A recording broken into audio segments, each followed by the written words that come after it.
Everybody, you're watching Moms Matter. I'm your host, Shirin Yadigar, and we have two super mom warriors with us today, known as the Pizza Girl and the Deli Girl. We have Carolyn, Demora, and Amanda Markowitz. They are amazing. I'm sure you've seen them online, and we're going to talk today in honor of International Women's Month about how incredible these women are and how you too can use your voice to speak up. Thank you both so much for being here. You're such powerhouses.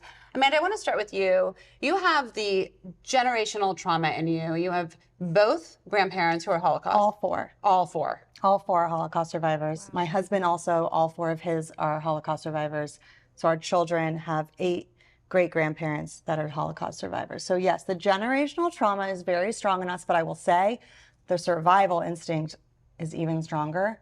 We are no longer Jews on trembling knees. You cannot stop us. We will persevere no matter what. And that is why I think I feel such a strong sense of speaking out, because I have to be their voice. This cannot happen again. And you've been using your platform and you've been speaking loudly. Yes, and I will not stop.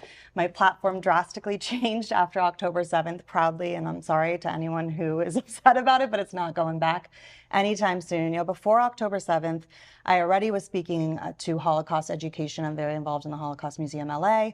I was already involved in that. People were very aware of the fact that I was the granddaughter of 4 survivors and proudly Jewish, but I never was this outspoken. Every post I do is about Israel or Holocaust education, and it's definitely changed. And I'm really proud of it, though. Well, I see the two of you connected through this platform. Yes. Caroline, you had nothing on your page about Judaism or Israel until October 7th. Yeah. What happened to your world that you decided as a non-Jewish mother and woman to just stand up and be such a fierce warrior? You know, it wasn't about Jewish or non-Jewish for me, obviously. It was about just being a mother and just being a human. And when I saw first what had happened on October 7th and heard just all the horror stories and saw those video clips coming in, you know, of these girls being kidnapped, these girls being on the back of motorcycles screaming and crying, these young girls, you know, being drugged by their hair. I'll never get that image out of my head of Nama Levy. And I think about her every single day, and the fact that anybody could ever look away or call that a resistance movement or whatever, that I will never stand for that. So that is actually what, I must have watched that video like 100 times or more, because I couldn't believe that the world was watching this. And then people like you who were like, this is so terrible, you know, or people who lost someone at the Nova Festival would just simply say, I lost my cousin at the Nova Festival. And then to see that message being bombarded with hatred was just it was out of this world for me. I couldn't even believe that that was humanly possible. I have to say, though, I get emotional when I talk about you, because you know, oftentimes I feel I'm screaming into an echo chamber of a lot of Jews. Yeah. And what we need more than anything are non-Jewish allies. And to see your passion and to see how much you're willing to even lose and put on the line to speak out for us is a gratitude that I truly can never fully express.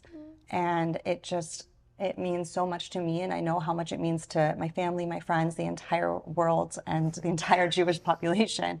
And because it's a humanitarian issue, and the fact that you've recognized that and stood up for us, it just speaks worlds about your character, and it's something we can't repay. So thank you. Ooh, I know, we're both crying over here. I know. Oh my God. But it's true. Something that seems so simple to us. Yeah. You have so much courage. Look, it affects your business. It affects your well-being. You're a mother to a daughter. It affects your personal safety, but you've been fearless. Amanda's absolutely right. When it comes to that, you know, I knew that life was short from 5 years old. My mom passed away. I've already outlived her. And to me, I'm like, life is short. I want to know that if I died tomorrow, that I stood for something, you know, that I truly believe in, and that I actually did something to help people. That's more important to me, honestly, than my business, than, you know, getting hate online. Like, honestly, like, at the end of the day, I very clearly see, and it's only become more and more clear, like messages from moms like you guys is actually what got me to speak up for my second video, my third video, and so on. Because after my first video went viral, 6 million views after 48 hours or something, it scared me at first, right? I was like, did I do something, like, am I in trouble here? Like, what just happened? But then the influx of love from really terrified, innocent moms is what led me to my next post and my next post, because I was like, these people don't deserve this sort of hate. These people don't deserve to be scared to, you know, I have girlfriends who literally changed their kids' last names. Yeah, my kids, they have a different last name anyway, but I use my maiden name publicly, and I'm honestly really grateful for that, because it's scary. You know, it's crazy to me that something that happened in Israel, when I have family that was, you know, protesting against, you know, the Israeli government last year, you know, something that happens in Israel makes anti-Semitism go up 400% in the diaspora. Makes absolutely no sense. No sense. You know, there was a day I didn't send my children to their Jewish school because there was threats. I changed my name in Uber. There's so much that I was fearing. You know, we were scared to keep our mezuzah up on Halloween because people were going to come to our door. We did not. We will never hide. So, you know, it's just, I spoke to students yesterday. I spoke to 60 students yesterday morning. And after I spoke, this group of Jewish girls came up to me, and there's not a lot of Jews in their school, but they came up to me and they said, you know, one asked me, you know, I'm scared to wear my Jewish star. And the other said, you know, I will never take off my Hebrew letters. And I said to them, wear it loud and proud. Our family hid and you know, in the 30s and 40s, and we should never do that again. But the fact that these 12, 13-year-old girls are scared to wear Jewish stars in Los Angeles because something happened in Israel, to me is unacceptable. It doesn't make sense that that happened. It's completely unacceptable. And I do want to say that just like any other government, by the way, right before October 7th, Israel was completely divided between, just like America, right? There's people who are on the right and the left, and people disagree. Same thing in Israel. It's not like everybody in Israel is like, yay, Netanyahu. No, we're it's not like our government. No, it's like, and I don't want to be held responsible for everything my government does. So I saw that very clearly. And I was like, how dare you be cruel and terrify these people who had nothing to do with what happened at all. So there's so many different things going on here. It's not, but you saw through the fact that it's not even government. It's pure out Jewish hate. I mean, that's what this is, under the guise of government, under the guise of Netanyahu. It has nothing to do. We were attacked. Yeah. Our women were raped. I mean, you saw that right away, and you stood up. And as mothers, you're giving strength to your daughters because you're showing by example what it means to use your voice. I mean, what it means to stand up. I'm not going to speak on behalf of everyone, but a lot of people I know as well. I spoke out with the Me Too movement. I marched in so many other causes, and the silence was really scary to me. Like, I just feel like that's what we've always experienced, is the silence, and silence is very dangerous. Yeah. And that, I think, was a really rude awakening. You know, my grandparents always said never again, but I don't know don't be naive. Yeah. And they knew it could happen again, and they knew that people just clearly hate the Jews. And here it's become somehow an attack on us, and our people somehow became okay to spew anti-Semitic rhetoric. No, it's not okay. It's appalling. And I think a lot of these things, similarly to when I was involved and marching in the BLM movement, I noticed that there were people that actually cared about Black lives, and then there were people who were hiding amongst this movement just to like be really bad people, right? There were the people that marched in solidarity, and then there were the people that destroyed my family business on 3rd Street, right? And looted and all of those things. So I find that when there's a really big movement, you're going to get the people that really do care. And then you're also going to get the people that are just using it to be these like creepy little trolls in their, you know, grandparents' basement. Like, it's true. You know, like these people are just, they're not to, do not worry about those people is what I'm trying to show people. Like, I'm somebody who's been very outspoken for months on end. The trolls do not bother me one bit. They actually are like wasting their time with me. But let me ask you something. What is your message to the people who think they're marching in a social justice pro-Palestinian movement. Yeah. Those people, those college students. Yeah. What's your message to them? Listen, I understand them because that was me. And I did a post where I said, I feel like I'm in the Twilight Zone or upside down land because I've always wanted to support what is considered the person that is struggling or the underdog or the person that needs more, help. But this is a very different situation. And so I don't think all of those people are bad people. I think that they really care about, what they're seeing in Gaza and the struggle and the suffering. But I also think that they're not getting the whole picture. Yeah.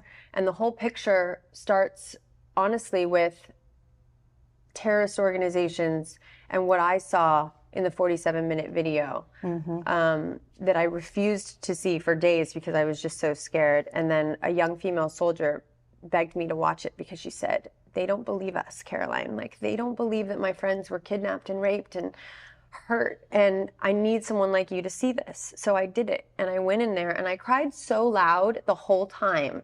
And what I saw, you can never tell me that that is because of a 75-year occupation, because that is not resistance when you are joyfully, gleefully torturing innocent people, men, women, children, raping girls in front of each other. Like, no matter what, that is not resistance. Yes, rise up, fight for your country, fight for your people in a way that this is not that. I will tell you right now, this is not that. And that is what has made my stance so crystal clear. Because the joy that they were expressing while they were doing these things, I met survivors from that video after watching these two young boys' father be murdered in front of them while they were covered in his blood. Okay. That is not resistance. That is not war. That is forcing a young girl to watch her friend be raped right in front of her to the point of, like, their bodies being mutilated. I saw that. It is real. So you'll never change my mind about who is right and who is wrong. Do I think that there should be more things put in place to help civilians while this war is going on? Yes, I actually do. I don't understand why we're not putting more pressure on, Lebanon, Syria, Jordan, Egypt, right? To at least take some of the money that's being raised. So much money is being raised for Gaza, right? Yes. In all of these organizations. Why are we not putting pressure on these bordering countries? All the pressure should not be on tiny little Israel. I'm sorry, right? So there's all these bordering countries and they're just, we're good. We're not going to help house any of these people. We're not going to bring any of these civilians in while we go and get these terrorists. It's so messed up that only Israel is being, Israel, who was attacked is responsible now to help them. Is responsible to help everybody when all of these bordering countries have so much money, they have so much land, they have so much capability to easily help, to easily open their borders. And let's do this. Let's just build some temporary housing right across the border. Let's take the women and children. I'm trying to come up with solutions here to help. But then everybody who's just blaming everybody and not coming up with any solutions is bullshit. Yeah. And this is what I think could be done. Why are we not marching in the streets and saying and putting pressure on these bordering countries to help during this time? Yeah, that is what I want to know. Yes. So that's the social Thank justice you. movement. That's what young people should be marching for. To me, like, there are two truths can exist at the same time. I don't know why it's a side thing. Right. Two truths can exist. Yes.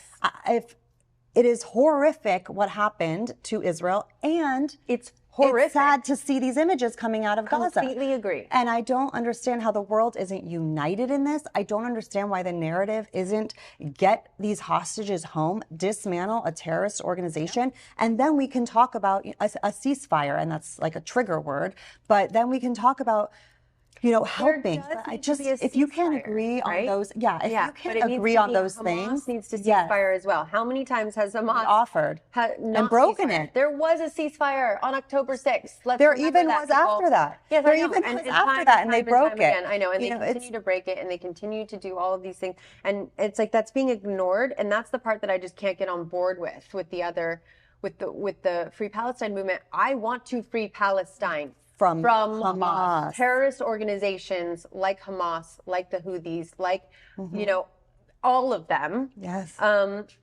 And everybody could potentially have a better future. But we're all moms here. The hostages now have been held for over 5 months, okay? These are mothers, these are children, these are human beings who are being held. Yes. Okay? Yes. How can we even have a discussion about a ceasefire when we have hostages being held?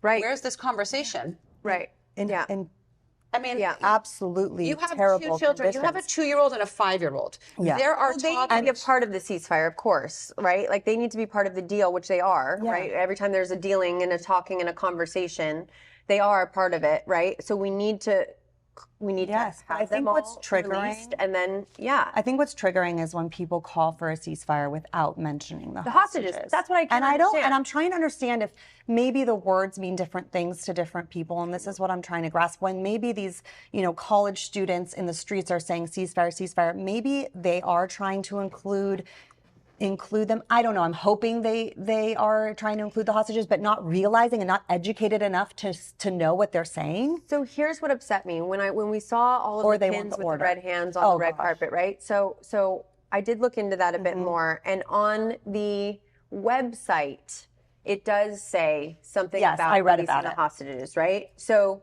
but why not mention that on the red carpet as well? I don't understand why you can't say, "Oh my gosh, these innocent girls, please release them." And also, let's get this deal done and let's ceasefire so there's no more innocents dying. Why Why is that so hard to say? That's what. Why is it controversial to wear a yellow ribbon, which I usually have every day and I don't right now, but why is that controversial? It's not saying anything political about Israel. It's literally the meaning is release hostages. Why is that controversial to say? I would love for people to comment and below and tell us why that is controversial, because as a mother, the 3 of us, we can't figure it out. No. It doesn't make any sense. No, it's infuriating. Honestly. We're hearing from these moms whose daughters actually, I have a friend now, Ashley, Bax. I say her last name wrong, but her cousin is a Gom, and this is her cousin who is that beautiful young violinist who was seen a month or 2 ago with blood all over her face, and she's still being held. Why don't you care? Why aren't you bringing this up on the red carpet? Why aren't you talking specifically about this girl who has been held hostage for 5 months? How can that be ignored? I will never understand how you can ignore that and stand on a red carpet or stand wherever and be this proud social justice warrior and not mention this young girl. How can you do that? They need to be a part of the conversation without question. It truly, I'm so at a loss. They're going to start mentioning it because at this point, they're going to look like really bad people if they don't start mentioning these hostages more than just like in the fine print on the back of the website. You know what I mean? Like they're like an asterisk in history to these people, and it doesn't make sense. It's an opportune time now for anyone who hasn't spoken up to speak up. It's International Women's Month. It is a time to speak up for women. There are still, 19 women being held captive? Some of whom are not alive and confirmed not alive, but they're holding bodies. Yeah. So what is it that we need to do? What does it take for other women to join Amanda, Caroline, and myself to say, this is not okay? I don't care how many followers you have. It's not about that. You could be if you reach one person, it's enough. I feel like if you are a human being, this should be something that doesn't sit with you. Yeah. I think of these people every single day of my life.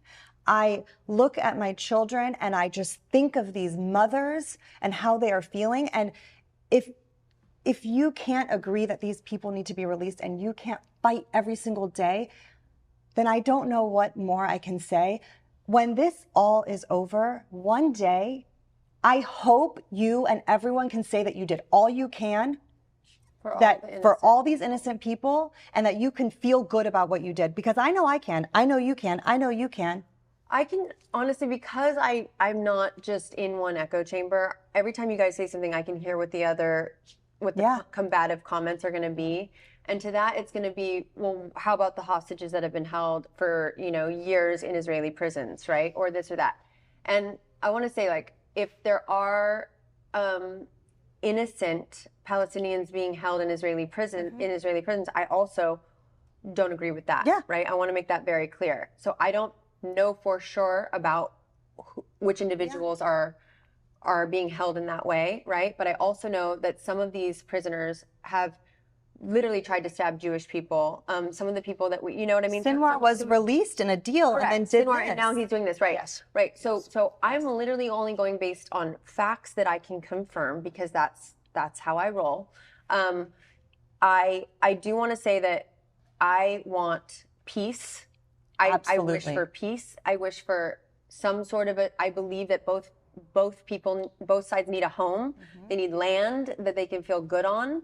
I just don't know how you do that when there is an ideology that wants to murder Jewish people. Has said they will do it over and over, and the rest of the world. I'm not saying that and I know for a fact that every Palestinian does not feel that way. Yeah, of course. So how can we all be on the same page with me here, who's kind of like, all innocent people being harmed right now need to be mentioned and spoken up for. Absolutely. Yes. Absolutely. And what are some of the solutions we can start to create to start to help innocent people on all sides of this matter? Doesn't it start with us as mothers? Doesn't it start with us being unified to teach our children? Absolutely. Teach them how to be good human beings. Absolutely. Showing by example. Yeah. Whether you're Palestinian or Israeli or whoever you are, isn't it our job as women? Yes. Yeah. And women, men, everyone. I mean, children are not born bad. No, they are not born bad. It has to do with how they are raised and nurtured and educated. And you're just seeing so much miseducation, misinformation being fed to children. And these are seeds that are being planted for the rest of their lives, of seeds of hatred. And we have an obligation to make sure that that's a positive narrative in order to work towards peace. And what these Palestinian children are being educated, and there's proof of that from a young age, how is there hope for them? So I believe that there is through education. I now have friends who were, through this entire situation, I've now made so many friends from so many different walks of life. Some who have been radicalized and raised to hate Jewish people, who through education have realized that was completely wrong and are now very outspoken for the Jewish people. So I believe that through education, everybody can be saved. I do think that I know for a fact that as a mother, we are the ones who can educate our children to change for a better future. So my very first speech after October 7th, I was asked to go and speak a giant room of 500 women, half were not Jewish, all curious what this, non-Jewish girl had to say about this. And my daughter, I brought her, and she watched mommy work on the speech and go up there and do it. And then they asked me why are you doing this? And I looked over and I said, this is why. And then sure enough, later in the hotel room, my daughter wrote her own speech. And I was blown away. I got the chills thinking about it because I'm like, this is just proof that we lead by example. So if you're one of those hateful people online and you're saying all this hateful stuff, your kids are hearing you. Absolutely. You know what I'm saying? Your kids are hearing you. They're going to pick that up and they're going to be like, now I can go be hateful to the Jewish girl in school, right? Like now I can go be mean to, the Jewish girl. This is why I did have issues with, this is going to be very controversial with everybody, but I had major issues with, Donald Trump and the stuff I had heard him say about women and this and that, right? And then what? So now some little boy's going to be like, well, the president does it, so I can go grab this little girl. These are the things we need to start teaching and leading by example. We can't expect our kids to do better if we're not doing that ourselves. Can I say that you touched upon the people that were more radical and then through education have come out of it? I think those are some of the most important voices that we have. Absolutely. Because you look at the son of Hamas. That's what I was saying, the Green Prince. Look at a lot of people that are literally saying, please listen to me. I grew up in this.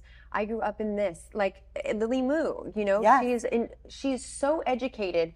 She grew up in Iran and she knows what she's talking about. It's like, listen to the people. Don't listen to me. Fine. Listen to people who have been through it, come out on the other side and want a better future for their people as well as everybody else in the world. It's Yeah. very important that we really amplify these voices and listen to them. I heard the Crown Prince of Iran speak. I don't know if you were there. It was incredible. And he was talking about how Gen Z in Iran is all pro-Israel. And and then I think if I could only connect the Gen Z of Iran with the Gen Z of America so that they have an understanding, because they're actually living under this regime and know what it's like. Right. And so to me, I'm like, their voices are so important, the ones who have lived it and come out of it the other side. I said exactly that. They are proof. They're living proof that you can be taught to hate and wake up every day and say death to America and death to Israel, and wake up and still wake up and really come and have a realization of this is not okay. Yeah. 100%. So you two are just, I look up to both of you so much, and I'm older than both of you. So it shows that you can, this is like multi-generational, and we can learn from each other just like we can learn from our daughters, and we can learn from our parents, and we can, right? So I want you each to look one by one into the camera and leave us with one message, one thing that you would like everyone to go forward with in their love and in their light and in their capacity of how they can really make this world better, because that is what the two of you are doing every single day. I can honestly say, just don't be a follower. Go with your gut. You don't have to go with the pack. Just because they're doing it doesn't mean that that's the way that you need to live your life. Yeah. And Go with your heart. I would say to always choose to be an upstander and not a bystander. I think throughout, historically with the Jewish people, too many people were bystanders and didn't stand up for us. And we saw in the past what happens when people stay silent. And instead, we have a choice today, as we're seeing it again with anti-Semitism. You can choose to be an upstander and know as a human what is right and what is wrong, regardless of politics. I really, that's what I believe. You have to learn from your past to better the future and see what happens, because we've already seen it, what happens when the world stands by silently. Thank you, Amanda. Thank you, Caroline, for speaking up, for doing what's right, for showing by example, for showing up today. I know that we're all so busy, but it is so, so important. And we said it earlier, so much of what we're all doing, we're not getting paid to do, but we're doing because we know it's the right thing to do, and standing strong and leading by example. Thank you to the both of you for being here. Thank you for your platforms and your voices.